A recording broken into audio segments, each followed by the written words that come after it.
سلطان حویلی سے فاتحانہ انداز میں نکلنے کے بعد جیہان سیدھا کارابے مینشن پہنچا۔ جیسے ہی اندر داخل ہوا ملازم حیرانگی سے اسے دیکھنے لگا کیونکہ اس کے چہرے پر ایک ایسی خوشی تھی جیسے کسی جنگ میں فتح حاصل کر کے آیا ہو۔ اپنے کمرے میں داخل ہوتے ہی اس نے دروازہ بند کیا اور خوشی سے اوئے ہوئے میں کامیاب ہو گیا کہہ کر بھنگرا ڈالنے لگا، کبھی ہاتھ اوپر کر کے ناچتا، کبھی پیر زمین پر مارتا، پھر خود ہی رک کر اپنی چالاکی کو داد دی۔ واہ جیہان پتر، تو اصل میں دماغ کا بھی بادشاہ نکلا۔ کچھ دیر ناچنے کے بعد وہ لمبی سانس لے کر بیڈ پر بیٹھا، خود کو ریلیکس کیا اور فوراً مہین کو فون ملایا۔ مہین اس وقت اپنے کمرے میں بیٹھی ہوئی تھی۔ جیسے ہی فون بجا اس نے اسکرین پر جیہان کا نام دیکھ کر چونک کر کال ریسیو کی۔ ہاں بولو، خیریت؟ جیہان نے مسکراتے ہوئے کہا، خیریت؟ ارے میڈم، میں تو آج جنگ جیت کر آیا ہوں۔ مہین حیرانگی سے بولی، کون سی جنگ؟ جیہان نے گلا صاف کر کے سنجیدہ لہجے میں کہا، وہ جو تمہارے بھائی کے گرور کے قلعے میں جا کر میں نے فتح حاصل کی ہے، پوری تفصیل سنو گی تو حیران رہ جاؤ گی۔ مہین نے دلچسپی سے کہا، اچھا جلدی بتاؤ۔ جیہان نے تفصیل سے پوری کہانی سنائی کہ کیسے اس نے ابا حضور کو اپنی باتوں میں الجھایا، کیسے حنان کے سامنے پورے اعتماد سے اپنا کیس لڑا اور آخر میں کس طرح جیت اپنے نام کر لی۔ مہین حیرت سے بولی، تم نے واقعی ابا حضور کو قائل کر لیا؟ جیہان نے فخریہ انداز میں کہا، بالکل، اور اب تم کل سے میرے ساتھ یونیورسٹی جاؤ گی، کوئی روک ٹوک نہیں۔ مہین نے ہنستے ہوئے کہا، کمال ہے، مطلب تم واقعی اپنی ضد کے پکے ہو؟ جیہان شرارت سے بولا، بس اب تمہیں ماننا پڑے گا کہ میں سب سے ذہین انسان ہوں۔ مہین نے مزاحیہ انداز میں کہا، ہاں ہاں، تمہاری ذہانت کے تو سب قائل ہو گئے ہیں۔ پھر وہ ہلکا سا مسکرائی اور لاڈ سے بولی، ویسے تم نا میرے شوہر کم اور ابھی اس نے جملہ مکمل نہیں کیا تھا کہ جیہان فٹ سے بولا، پلیز بھائی مت کہہ دینا، نکاح خراب ہو جائے گا اور میرا تو پھر دوبارہ نکاح بھی نہیں پروانا کسی نے۔ مہین ہنس پڑی، کم از کم تمہارے نکاح کی فکر تو تمہیں بہت ہے۔ جیہان مصنوعی سنجیدگی سے بولا، ارے فکر کیوں نہ ہو، آخر نکاح کوئی چھوٹا موٹا کانٹریکٹ تو نہیں، ایک بار ہوا ہے تو اسے بچا کر رکھنا ہے۔ مہین نے مزے لیتے ہوئے کہا، ہاں ہاں، اور بچانے کے لیے تم ہر حد پار کر سکتے ہو، ہے نا؟ جیہان نے شوقی سے جواب دیا، بالکل، حتیٰ کہ تمہارے بھائی کو بھی منانے کے مشن پر جا سکتا ہوں، دیکھو تو صحیح کیسا جیت کر آیا ہوں۔ مہین ہنسی روکنے کی ناکام کوشش کرتے ہوئے بولی، اچھا ٹھیک ہے، آج تم سچ میں چلاک لومڑی بنے ہو۔ جیہان نے کہہ گیا، لومڑی نہیں، شاہین کہو، جو اونچائی سے بھی شکار کر سکتا ہے۔ مہین نے سر جھٹکتے ہوئے کہا، اچھا اچھا، اب زیادہ خوش مت ہو، کل صبح پھر وقت پر آ جانا۔ جیہان مسکراتے ہوئے بولا، ڈونٹ وری بیگم صاحبہ، میں ٹائم سے پہنچوں گا اور کل سے ہماری یونیورسٹی کی انٹری ایک ساتھ ہوگی۔ مہین نے مسکراتے ہوئے فون بند کر دیا۔ جیہان نے اطمینان سے بیڈ پر لیٹ کر خود کو کامیابی کی مزید داد دی۔ واہ جیہان، آج تو تم نے سب کو چکرا دیا۔ یہ ایک وسیع اور شاندار اسٹڈی روم تھا جس کی دیواریں گہری مہاگونی لکڑی سے بنی ہوئی تھی اور چھت پر ایک شاندار فانوس جگمگا رہا تھا۔ نرم روشنی میں کمرے کا ہر کونا کلاس اور دبدبے کی جھلک دے رہا تھا۔ ایک جانب اونچی کتابوں کی الماریاں تھیں جن میں نایاب اور قیمتی کتابیں سلیقے سے سجی ہوئی تھیں۔ کچھ کتابوں کی جلدوں پر سونے کے حروف میں نام لکھے ہوئے تھے جو ان کی اہمیت اور قیمت کا پتہ دے رہے تھے۔ کمرے کے بیچوں بیچ ایک بڑا شاندار لکڑی کا ڈیسک رکھا تھا جس پر چمڑے کی فائلیں، ایک قیمتی فاؤنٹین پین اور ایک جدید ٹیبل لیمپ موجود تھا۔ ڈیسک کے ساتھ ایک گہری کالے رنگ کے چمڑے کی کرسی تھی جو خاص طور پر آرام دہ اور دبدبے والی لگ رہی تھی۔ ایک طرف دیوار پر قدیم مصوری کی نایاب فن پارے آویزاں تھے اور دوسری طرف ایک بڑے شیشے کی کھڑکی تھی جہاں سے شہر کی روشنیاں نظر آ رہی تھیں۔ کھڑکی کے قریب ہی ایک نفیس بار رکھا تھا جہاں نایاب برانڈز کی بوتلیں ترتیب سے سجی ہوئی تھیں۔ پورے کمرے میں ایک مخصوص مردانہ خوشبو بسی ہوئی تھی جو عود اور چمڑے کی ملی جلی مہک سے بڑھی ہوئی تھی۔ زین اپنی کرسی پر بیٹھا انگلیوں کو آپس میں جوڑے گہری سوچ میں تھا۔ اس کی نظریں سامنے پڑے فون پر تھیں جس کی اسکرین پر وہی انجان نمبر جگمگا رہا تھا۔ وہ سوچ رہا تھا کہ آخر وہ کون ہے جو بار بار اسے کال کر رہا تھا اور پھر بولتا بھی نہیں۔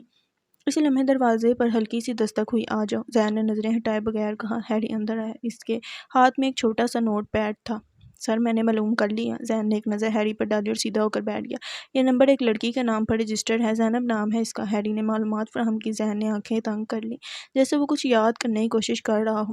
زینب، اس نے آہستہ سے دہرایا۔ پھر اچانک اسے وہ ریسٹورنٹ میں ملی لڑکی یاد آئی، وہی جو شادی میں بھی ملی تھی، جو بلا وجہ اس سے باتیں کر رہی تھی اور جس کا رویہ حد سے زیادہ دوستانہ تھا۔ تو یہ وہی ہے؟ زین نے کرسی پر کوہنی ٹکاتے ہوئے انگلی سے اپنی کن پٹی دبائی۔ زین کے ماتھے پر شکنیں ابھر آئیں۔ اس کی فائل سے پتہ چلا ہے کہ اس کا کوئی خاص بیک گراؤنڈ نہیں ہے، ایک عام سی لڑکی ہے۔ مگر کیا؟ زین نے سخت لہجے میں پوچھا۔ یہ لڑکی پچھلے کچھ دنوں میں کئی بار آپ کے بارے میں معلومات لے چکی ہے، ہیری نے معنی خیز انداز میں کہا۔ زین کی انگلیاں ٹیبل پر ہلکی ہلکی تھاپ دینے لگی۔ اس کی نظریں سرد ہوگی۔ یہ بات عجیب نہیں لگتی؟ وہ آہستہ مگر تیز لہجے میں بولا، ایک عام سی لڑکی جس کا مجھ سے کوئی خاص تعلق نہیں، وہ اچانک میری زندگی میں آتی ہے، اور شادی میں، پھر ریسٹورنٹ میں اور فون پر۔ ہیری خاموش کھڑا رہا، جیسے ذہن کے شک کو درست مان رہا ہو۔ ذہن نے گہری سانس لی، کرسی سے اٹھ کر کھڑکی کے پاس جا کھڑا ہوا۔ باہر روشنیوں کی چمک دمک تھی، مگر اس کے اندر شک اور الجھنیں گہری ہو رہی تھی۔ ہیری، اس لڑکی پر نظر رکھو، مجھے معلوم کرنا ہے کہ یہ صرف ایک عام اتفاق ہے، کسی کے اشارے پر میرے قریب آنے کی کوشش کر رہی ہے۔ جی سر، میں فوراً اس پر نظر رکھوں گا۔ ہیری نے اس بات میں سر ہلایا۔ ذہن نے ایک آخری نظر فون پر ڈالی اور اسے میز پر رکھ دیا۔ دیکھتے ہیں زینب، تم کھیل رہی ہو یا خود کسی کھیل کا شکار ہو رہی ہو؟ ذہن نے ہلکی مسکراہٹ کے ساتھ خود سے کہا، اور ایک مہنگی خوشبو خود پر چھڑکتے ہوئے اپنے چمڑے کی جیکٹ اٹھائی اور اسٹڈی روم سے باہر نکل گیا۔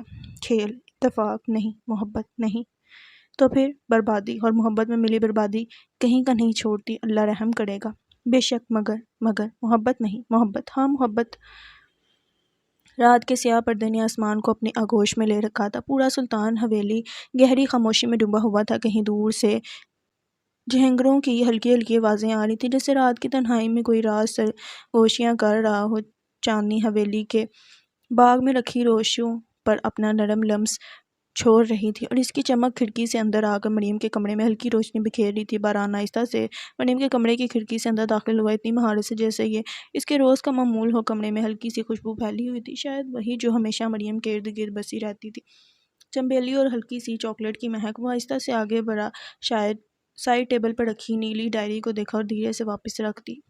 یہ ڈائری، جسے وہ مریم کے ماضی کی چابی سمجھ رہا تھا، اس میں صرف کچھ تصاویر تھیں، اور ان میں بھی سب سے حیران کن چیز انوشے شمس خان کی تصویر تھی، ایک چہرہ جو مریم کا عکس معلوم ہوتا تھا۔ باران کی سبز آنکھوں میں ایک لمحے کے لیے تجسس چمکا، مگر وہ جانتا تھا کہ ہر سوال کا جواب وقت کے پاس ہوتا ہے۔ وہ مزید کچھ پل ڈائری کو دیکھتا رہا، پھر اپنی جیب سے ایک سیاہ قلم نکالا اور ڈائری کے آخری صفحے پر بس ایک جملہ لکھ دیا، یہ راز میں جلد ہی جان جاؤں گا، مدھو مکھی۔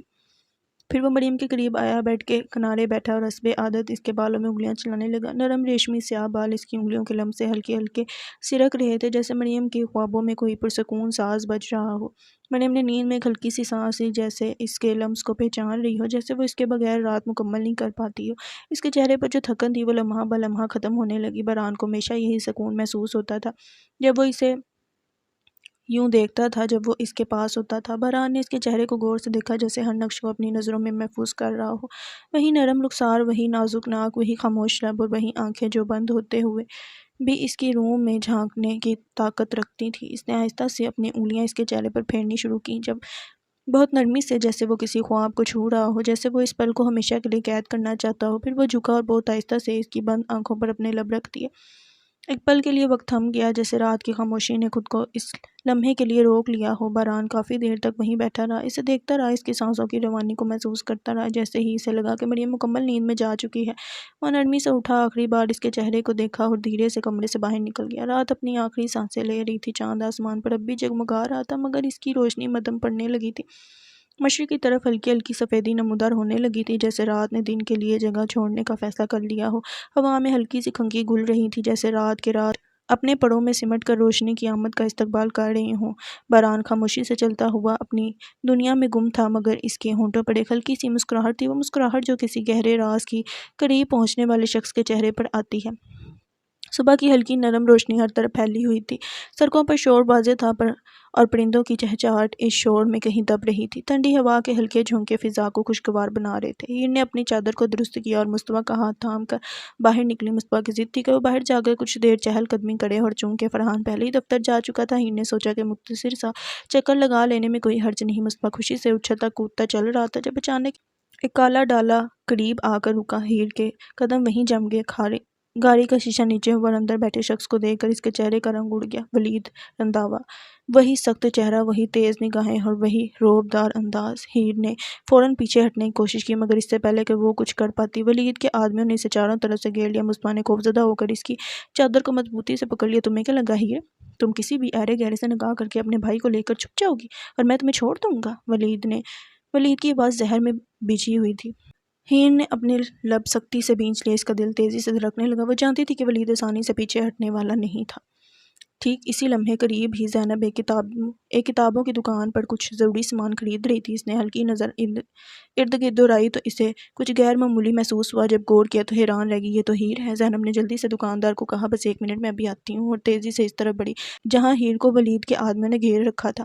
زینب کو دیکھ کر ہیر کی آنکھوں میں امید کی ایک کرن چمکی، مگر اس سے پہلے کہ وہ کچھ بولتی زینب نے اسے مخصوص انداز میں ولید کے آدمیوں کو آڑے ہاتھوں لینا شروع کر دیا۔ اوئے، تم لوگ کسی شریف عورت کو یوں راستے میں روکنے والے ہوتے کون ہو؟ ہمت کیسے ہوئی تم لوگوں کی؟ ولید نے ضد چوک کر زینب کی طرف دیکھا اور غصے سے کہا، تمہیں نہیں پتا تم کس کے خلاف بول رہی ہو لڑکی؟ زینب نے طنزیہ ہنستے ہوئے کہا، جا وے جا، آیا برا دھمکانے والا، خبردار جو ایک لفظ بھی اور کہا ورنہ اتنی زور سے چلاؤں گی کہ ایک ہجوم کھڑا ہو جائے گا۔ ولید رنداوا کو غصہ تو بہت آیا، مگر وہ جانتا تھا کہ اگر زیادہ دیر رکا تو واقعی ہجوم اکٹھا ہو سکتا ہے۔ اس نے آدمی کو اشارہ کیا اور گاڑی میں بیٹھ کر وہاں سے نکل گیا، لیکن جاتے ہوئے ہیر اور زینب کو گھور کر دھمکی دینا نہیں بھولا، یہ معاملہ ابھی ختم نہیں ہوا لڑکی، تم پچھتاؤ گی۔ ولید کے جاتے ہی ہیر کے اعصاب کچھ ڈھیلے پڑے۔ زینب نے آگے بڑھ کر اس کے کندھے پر ہاتھ رکھا، ٹھیک ہو تم؟ ہیر نے بڑھائی ہوئی آواز میں ساری لاڈ زینب کو گلے سے لگا لیا۔ زینب تم آج نہ ہوتی تو چھوڑو یہ سب، اب تم گھر چلو، میں نے دیکھا تھا تم بہت ڈری ہوئی تھی۔ زینب نے اس کا ہاتھ تھپتھپایا۔ ہیر نے اس کا شکریہ ادا کیا اور کہا، تم ہمارے گھر آؤ، کچھ دیر بیٹھو، میں تمہارے لیے چائے بناتی ہوں۔ مگر زینب نے مسکراتے ہوئے انکار کر دیا، نہیں یار، دیر ہو رہی ہے، یونیورسٹی میں آج ٹیسٹ ہے، اگر نہ پہنچی تو مسئلہ ہو جائے گا۔ ہیر نے بے بسی سے سر ہلایا اور اسے جاتے ہوئے دیکھنے لگی، مگر اس کا دل بے چین تھا۔ ولید رنداوا اتنی آسانی سے ہار ماننے والا نہیں تھا، اور یہ بات ہیر شدت سے محسوس کر رہی تھی۔ برہان کے آفس میں سنجیدگی چھائی ہوئی تھی۔ بڑے شیشے کی دیوار کے اس پار شہر کی عمارتیں سورج کی روشنی میں چمک رہی تھیں، لیکن آفس کے اندر ایک الگ ہی کشمکش جاری تھی۔ مریم خاموشی سے برہان کے آفس میں داخل ہوئی۔ وہ اسے مصروف دیکھ سکتی تھی، مگر اسے اس وقت کسی چیز کی پرواہ نہیں تھی۔ وہ سیدھا اس کے ڈیسک کے سامنے جا کر رکی نظریں برہان کے چہرے پر گاڑ دیں۔ برہان نے فائل پر سے نظریں ہٹائیں اور اسے دیکھ کر ہلکا سا مسکرایا، مدھو مکھی اس وقت یہاں؟ مریم نے کرسی کھینچی اور بغیر کچھ کہے بیٹھ گئی۔ اس کی آنکھوں میں قزم تھا، وہ آدمی کہاں ہے جنہوں نے مجھ پر حملہ کیا؟ برہان کی مسکراہٹ مدھم پڑ گئی۔ وہ جانتا تھا کہ سوال آئے گا، مگر وہ ابھی مریم کو اس اندھیرے میں نہیں لے جانا چاہتا تھا۔ اس نے گہری سانس لی اور نظریں دوسری طرف کر لیں۔ مریم، اس وقت یہ سوال بات مت بدلو برہان، مریم نے سختی سے کہا۔ اس کے لہجے میں ضد تھی، مجھے سچ جاننا ہے، مجھے ان لوگوں تک لے چلو۔ برہان نے چند لمحے اسے دیکھا، پھر ایک طویل سانس لیتے ہوئے اپنی میز سے گاڑی کی چابی اٹھائی۔ وہ جان چکا تھا کہ مریم یہ معاملہ ادھورا نہیں چھوڑے گی۔ ٹھیک ہے، میرے ساتھ آؤ۔ مریم نے ایک لمحے کو اسے دیکھا، جیسے تصدیق کر رہی ہو کہ وہ سنجیدہ ہے، پھر وہ اٹھی۔ برہان نے دروازہ کھولا، اسے نکلنے کا اشارہ کیا اور خود بھی اس کے پیچھے آ گیا۔ چند منٹ بعد وہ دونوں گاڑی میں تھے۔ برہان خاموشی سے ڈرائیو کر رہا تھا، جبکہ مریم کھڑکی سے باہر دیکھ رہی تھی، مگر اس کے خیالات کہیں اور تھے۔ تم چپ کیوں ہو؟ مریم نے برہان کی طرف دیکھتے ہوئے پوچھا۔ کیونکہ میں جانتا ہوں کہ جو تم دیکھنے جا رہی ہو وہ تمہیں بدل سکتا ہے، برہان نے بغیر نظریں ہٹائے جواب دیا۔ مریم نے ایک لمحے کو اسے دیکھا، پھر نظریں پھیر لیں۔ میں پہلے ہی بہت کچھ دیکھ چکی ہوں برہان، اب کچھ بھی نیا نہیں لگے گا۔ برہان نے کوئی جواب نہیں دیا، بس گاڑی کی رفتار تھوڑی بڑھا دی۔ کچھ دیر بعد وہ ایک 2 منزلہ سنسان عمارت کے سامنے رکے۔ جگہ ویران تھی، جیسے یہاں عرصے سے کوئی نہیں آیا ہو، مگر برہان کو معلوم تھا کہ اندر کیا تھا۔ وہ گاڑی سے اترا، مریم کی طرف دیکھتے ہوئے سر کے اشارے سے اندر چلنے کو کہا۔ مریم اس کے ساتھ اندر داخل ہوئی۔ عمارت کے اندر ایک تنگ راہداری تھی جس کے فرش پر دھول جمی تھی۔ راہداری کے آخر میں ایک دروازہ تھا جسے برہان نے دھیرے سے کھولا۔ نیچے سیڑھیاں جا رہی تھیں، یہ ایک بیسمنٹ تھا۔ مریم برہان کے پیچھے نیچے اتری۔ بیسمنٹ کی فضا میں گھٹن تھی، ایک سرد مہک پھیلی ہوئی تھی، جیسے یہاں کئی راز دفن ہوں۔ سامنے ایک لمبی گیلری تھی جس میں 4 دروازے تھے۔ برہان سیدھا ایک دروازے کے پاس گیا اور اسے کھولا۔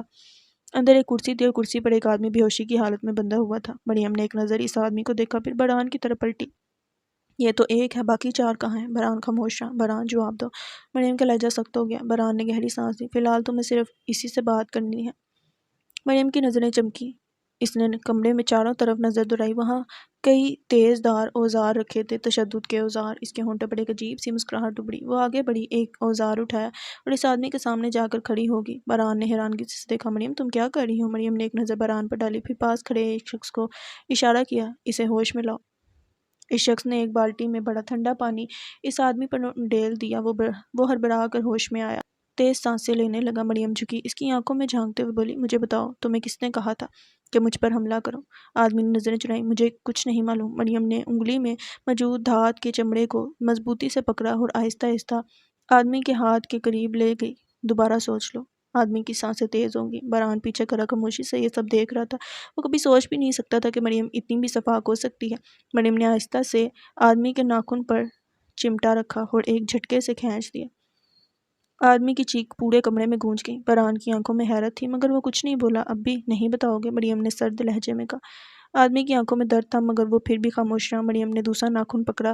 چند منٹ بعد وہ آدمی تشدد سہتے سہتے بے ہوش ہو چکا تھا، مگر مریم کی آنکھوں میں غصہ اب بھی چمک رہا تھا۔ وہ کھڑی ہو کر اسے دیکھ رہی تھی جیسے اگلی بار مزید کچھ کرنے کو تیار ہو۔ برہان آہستہ سے اس کے پیچھے آئے، گہری نظر اس پر ڈالی اور دھیرے سے بولا، تمہیں یہ ٹارچر کرنا کس نے سکھایا ہے؟ اس نے برہان کی آنکھوں میں دیکھا اور ایک زخمی مسکان کے ساتھ بولتے وہ برہان کو ساکت کر گئی۔ میرے ماضی نے۔ ماضی؟ ہاں ماضی۔ کس کا ماضی؟ محبت کا ماضی؟ کیا ہے ماضی؟ لمبی داستان، پھر کبھی۔ نہیں ابھی۔ کچھ راز وقت کے محتاج ہوتے ہیں۔ وقت نہ آیا تو وقت ضرور آئے گا۔ وقت کبھی نہیں رکتا اور حقیقت کبھی نہیں چھپتی۔ ہے کیا ماضی؟ بربادی کی داستان، خوف میں لپٹی دہائی، ادھورے خواب، خوفناک پرچھائی، ایک دردناک چیخ۔ ہاں چیخ کس کی؟ محبت کی۔ محبت؟ ہاں محبت۔ جیہان حسب وعدہ سلطان حویلی پہنچا۔ ماہی ناشتہ کر رہی تھی جب وشال اس کے قریب آ کر بولی، باجی جیہان آ گیا ہے۔ ماہی نے جلدی چائے کا آخری گھونٹ لیا اور وشال کو تاکید کی، مومانی کو بتا دینا میں جا رہی ہوں، ہاں بھائی کو مت بتانا کہ جیہان لینے آیا ہے ورنہ فالتو کی لیکچر بازی شروع ہو جائے گی۔ وشال نے شرارتی انداز میں کہا، بیچارے حنان بھائی کی عزت بچا رہی ہو۔ ماہین نے اسے گھور کر دیکھا اور باہر نکل آئی۔ جیہان گاڑی کے ساتھ لگ کر کھڑا تھا۔ جیسے ہی ماہین قریب آئی اس نے دروازہ کھولا اور بولا، بیٹھو بیگم صاحبہ، آج پہلی بار آفیشلی میرے ساتھ یونی آ رہی ہو۔ ماہین نے آنکھیں گھمائی اور گاڑی میں بیٹھ گئی۔ راستے میں جیہان نے لاپرواہی سے پوچھا، تم کبھی یونیورسٹی کے سب سے اوپر والے فلور پر گئی ہو؟ وہ جو بند ہے؟ ماہین نے حیرانگی سے کہا، نہیں جانے کا سوچا تھا مگر ایک تو نو گو ایریا ہے، اوپر سے آدھی سیڑھیوں پر ہی روڈ لگا کر بند کیا ہوا ہے، میں نے سوچا اوپر چڑھیں تو کہیں وہ روڈ ہی نہ ٹوٹ جائے۔ جیہان ہنسا، نہیں ٹوٹتا، میں اور میرے دوست گئے تھے، بہت مزہ آیا تھا۔ ماہین کی آنکھیں چمک اٹھی، واقعی مجھے بھی جانا ہے۔ جیہان نے فوراً ہاتھ اٹھا دیا، رکو میں نے یہ بات تمہیں اس لیے تھوڑی بتائی تھی کہ تم بھی جانے کا پلان بنا لو۔ ماہین نے ضد پکڑ لی، کوئی مسئلہ نہیں، میں اور زر نور دونوں چلیں گے، اکیلے نہیں جا رہی۔ جیہان نے سر پکڑ لیا، یار نہیں، یہ خطرناک ہو سکتا ہے۔ ماہین نے آنکھیں چھوٹی کر کے اسے گھورا، مجھے نہیں پتا، بس میں جا رہی ہوں۔ کافی بحث کے بعد جیہان نے سر تسلیم کم کر لیا، ٹھیک ہے مگر میری ذمہ داری نہیں ہوگی اگر کچھ ہوا تو۔ ماہین نے مسکراتے ہوئے کہا، کچھ نہیں ہوگا، ہم بہت احتیاط سے جائیں گے۔ وہ دونوں یونیورسٹی پہنچے اور اپنے اپنے ڈپارٹمنٹ کی طرف چلے گئے۔ 2 لیکچرز لینے کے بعد پلان کے مطابق ماہین اور زر نور سیڑھیوں کے قریب جا کھڑی ہوئیں۔ کچھ دیر بعد جیہان بھی آ گیا، تم دونوں ابھی بھی یہیں کھڑی ہو؟ بھاگ جاؤ، پکڑے گئے تو سب سے زیادہ میں پیٹوں گا۔ جیہان نے سرگوشی کی، تمہارے بغیر نہیں جا رہے، ماہین نے جواب دیا۔ جیہان نے گہرا سانس لیا، سب سے پہلے احتیاط سے سیڑھیوں پر چڑھنا شروع کیا۔ آدھی سیڑھیاں پار کرنے کے بعد اس نے ماہین کی طرف ہاتھ بڑھایا، آؤ آرام سے۔ ماہین نے جھجکتے ہوئے ہاتھ بڑھایا اور جیہان کی مدد سے آدھی سیڑھیاں پار کر لی۔ زر نور نے راڈ کو چھوتے ہی ہاتھ پیچھے کر لیا، یہ بہت خطرناک لگ رہا ہے، میں نہیں جا رہی۔ ماہین اور جیہان نے اسے منانے کی کوشش کی مگر وہ ٹس سے مس نہ ہوئی۔ میری طرف سے تم دونوں جاؤ مگر میں نیچے ہی ٹھیک ہوں۔ جب وہ نہیں مانی تو وہ دونوں ہی آگے بڑھ گئے۔ جیسے ہی وہ فلور پر پہنچے ان کے سامنے ہر طرف پرانا کباڑ پڑا تھا، جیسے یہ جگہ صدیوں سے کسی نے استعمال نہ کی ہو۔ یہ تو واقعی خزانے کی طرح بند جگہ لگ رہی ہے۔ ماہین نے حیرت سے ارد گرد دیکھا۔ جیہان نے شوقی سے کہا، بس اب اگر یہاں کوئی بھوت آ گیا تو بھاگنے کا راستہ بھی نہیں۔ ماہین نے طنزیہ مسکراہٹ دی، تمہیں بھوتوں سے ڈر لگتا ہے؟ جیہان نے کندھے جھکائے، نہیں بھوتوں کو مجھ سے لگتا ہے۔ ماہین نے آنکھیں گھمائی اور گرد و غبار کو ہاتھ سے صاف کرتے ہوئے بولی، بس اب تم زیادہ باتیں مت کرو، مجھے یہ جگہ ایکسپلور کرنے دو۔ جیہان نے ایک پرانا دروازہ کھولا جس کے پیچھے مزید ٹوٹے ہوئے لکڑی کے فرنیچر اور کچھ بیکار فائلیں پڑی تھیں۔ اچانک جیہان نے مذاقیہ انداز میں کہا، ویسے اگر تمہیں بھوتوں سے بچنا ہے تو میرے ساتھ ہی رہنا، نہیں تو۔ ماہین نے فوراً غصے میں کہا، اگر اب تم نے کوئی بھی بکواس کی تو میں چاقو سے تمہارا گلا کاٹ دوں گی۔ جیہان نے مذاقیہ انداز میں کہا، کبھی سبزی کاٹی ہے؟ چاقو سے گلا کاٹ دوں گی؟ اس کی بات پوری بھی نہ ہوئی تھی کہ ماہین نے فوراً جیب سے ایک نہایت نفیس چاقو نکالا اور جیہان کی طرف پھینکا۔ چاقو جیہان کی گردن کے پاس سے گزرتا ہوا سیدھا پیچھے دیوار پر ایک چھپکلی کو جا لگا۔ جیہان کا سانس گلے میں اٹک گیا، اس نے ہنسنا چاہا مگر اس سے ہنسا نہ گیا۔ ماہین تم نے واقعی چاقو پھینکا تھا؟ ماہین نے کندھے جھکائے، ہاں، اور تم خوش نصیب ہو کہ میرا نشانہ اچھا ہے۔ جیہان نے پیچھے مڑ کر چھپکلی کی لاش کو دیکھا اور پھر ماہین کو دیکھ کر سر ہلایا، یقیناً میں اب تم سے زبان لڑانے کی حماقت کبھی نہیں کروں گا۔ ماہین نے کہہ لگایا، اچھا لڑکے، اب چلو بہت ایڈونچر ہو گیا۔ جیہان نے سر جھٹکا، ہاں تمہارے ساتھ ایڈونچر نہیں، موت کے کنویں میں چھلانگ لگانے جیسا تھا۔ جیسا لگتا ہے ابھی وہ بات کر ہی رہی تھی کہ نیچے سے کسی کی سخت آواز سنائی دی، کون ہے اوپر؟ نیچے آؤ فوراً۔ ماہین اور جہانگیر نے چونک کر ایک دوسرے کو دیکھا، اوہ شٹ، کوئی آ گیا۔ جیہان نے ہلکی آواز میں کہا۔ ماہین گھبرا کر بولی، اب کیا کریں؟ اگر پکڑے گئے تو یونیورسٹی سے نکال دیں گے۔ جیہان نے جلدی سے ارد گرد دیکھا، پھر سرگوشی میں بولا، چلو کھڑکی سے باہر نکلتے ہیں۔ کیا